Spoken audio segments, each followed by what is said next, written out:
truk pasir tertabrak kereta api Brawijaya di perlintasan palang pintu tidak resmi di Kediri. Akibat kecelakaan, sopir truk mengalami luka parah. Truk pengangkut pasir ini ringsek usai ditabrak kereta api Brawijaya di Kecamatan Ngasem, Kabupaten Kediri.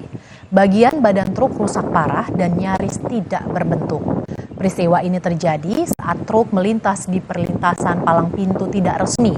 Di saat yang bersamaan ada kereta api Brawijaya yang melintas.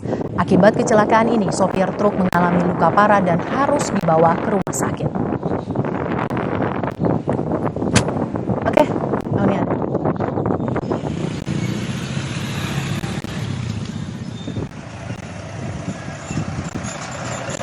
Demikian Kompas Siang pada hari ini, dan saksikan dan juga pastikan Anda mengikuti perkembangan pemilu hanya di Kompas TV, independen, terpercaya. Dan jangan ganti saluran televisi Anda karena sesaat lagi Claudia Carla akan hadir dalam program Kompas Sport Weekend. Akhir kata, saya Francisco Don Asiano. Dan saya Mercy Dirayo, terima kasih. Sampai jumpa.